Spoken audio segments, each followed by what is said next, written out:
All right, Math 3, we're going to start section 6-4 on page 450. If you want to go ahead and open your book up. What we're going to be doing today is we are going to, if you want to take a look at this, move in between exponents and writing it as radical numbers. So what it says right here is that if you have, you know, like an nth root of whatever, so the cube root, fourth root, or whatever, that is always that number to that exponent. So in this instance, you can write, if you have the fourth root of some number to the third power, that's the same as writing it as a to the 3/4 exponent, like that. So go through and just kind of look at these right here. So what we're going to do here, this is already in exponential form, so you're going to move it into radical form, which means if I do that, that is simply saying what is the square root of 64? So the answer to this is 8. All right, this 2 comes down here as the index. Okay, the denominator is the 2 here. The 1 is to that power. Okay, so here, since our bases are the same, you can add your exponents. So this is really 11 to the 2/4, or when you add, I'm sorry, you're going to take 1/2 plus 1/2 when you go to do that. Okay, you add your exponents, and 1/2 plus 1/2 is 1. So 11 to the first power is just 11. Whoops, 11. Here you're going to, since those are the same, you can multiply those and leave your things the same. So you're going to get 36. You take 3 times 12, but then you leave the exponent as a half. And we just learned that anything with half power is the square root of it. So this is the same as the square root of 36. So that answer is 6. All right, if you come up here, you're going to be taking -3, and you're going to add 1/3 plus 1/3 plus 1/3. Well, a third plus a third plus a third is 3/3, which is just 1. So you get -3 to the first power, which is -3. Here, again, since your exponents are the same, you can multiply those together. So 27 times 3 is 81 to the 1/4 power, which is really the fourth root of 81, which is 3. All right, down here, again, they're just saying the same thing as before. If you have a fraction, you're going to put it like this, or you can write it this way. You can write it either way. You can write the numerator to that power, or you can do the 1 to that one. So let me show you what I mean by that. So if you have, let's say, 9 to the 2/5 power, you can write that as the 5th root of 9 squared, or you can write that as the 5th root of 9, whatever that is, squared. So on this one, you would square the 9 to make 81 and take the 5th root of 81. Or here you can take the 5th root of 9 and then square it. So, you know, I flip back and forth between the two just depending on the problem with this. So let's see. Let's go through these. It says, what are the expressions in radical form? Remember, when you have a negative on an exponent, it just moves it to the denominator. So you're going to have 1 over.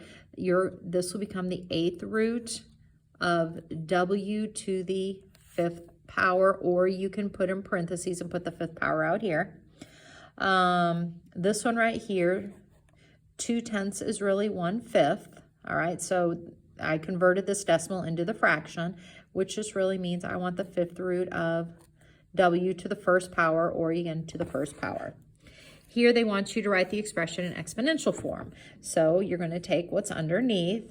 This always goes in the denominator. This is in your numerator. So it's x to the 3/4. This is going to be y to the 4/5.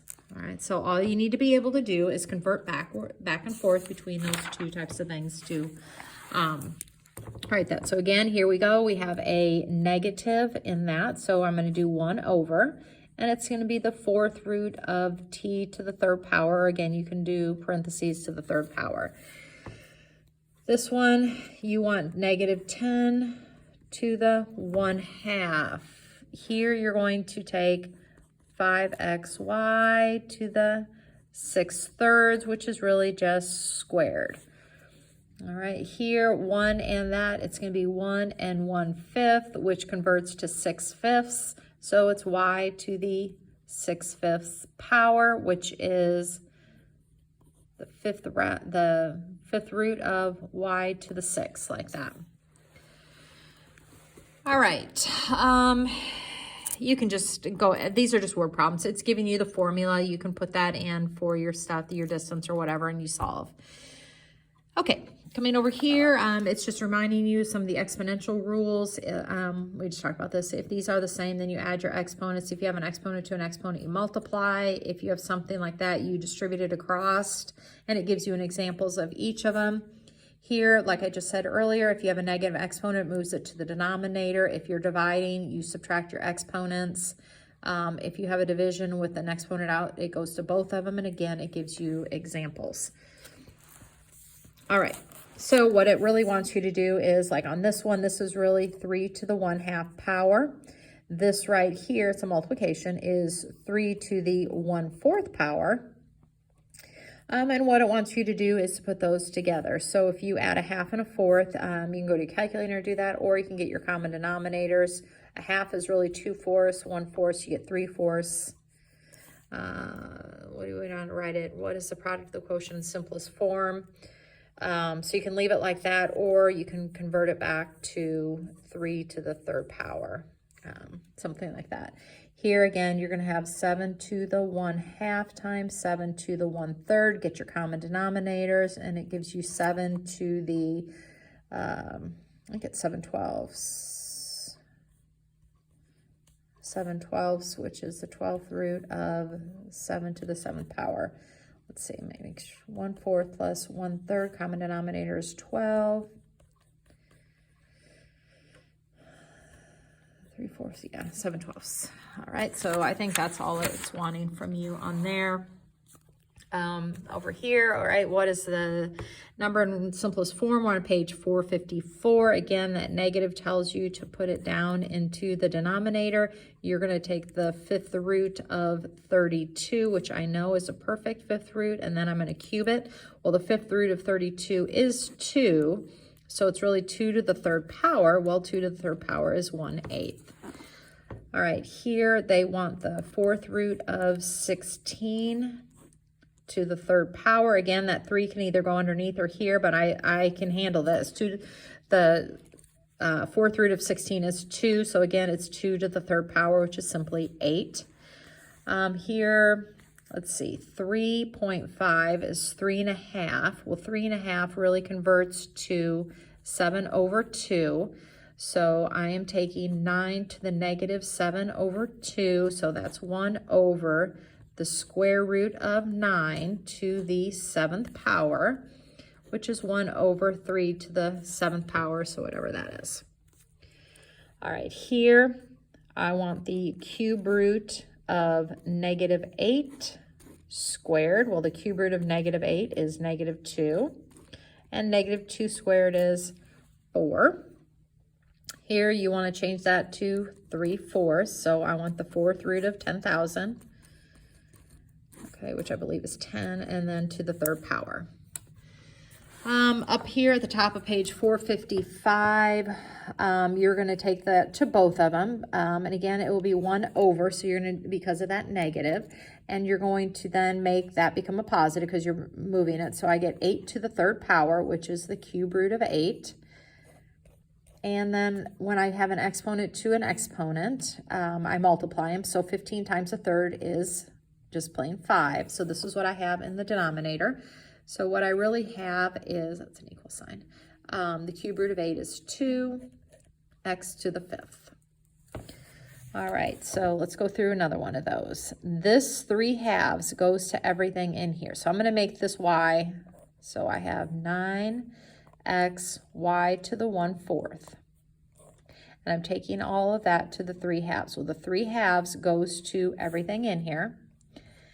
So it's kind of like 9 to the 3/2, x to the 3/2. And then when I take y, since I have an exponent to an exponent, I multiply those, which is going to give me 3/8. All right, so this one means I want the square root of 9 to the 3rd power. The square root of 9 is 3. 3 to the 3rd power is 27. All right, this one right here, I want the square root of x to the 3rd. Well, I know the 1x will come out. I'm left with 1 underneath. And then this one, I want the 8th root of y to the 3rd,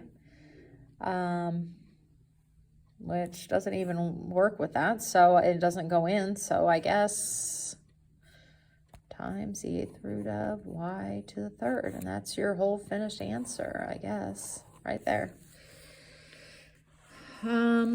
Here on your division, we didn't do much with division. You need to multiply both of these times 12. So a 4th of 12 is 3. And then it's a negative, right? Yeah, you have a negative. So you're going to take the negative 3/4 times 12, which makes that negative 9. The negative tells me to move it up to the top, so I have x to the 3rd, and then the negative y to the 9th gets moved up on top to get rid of the negative, and it just becomes a positive on the top. So it's a lot of exponent rules you have to remember from previous years. I'm sure there are some videos along the way that you can look at that hopefully will help, and if you have any questions, just let me know.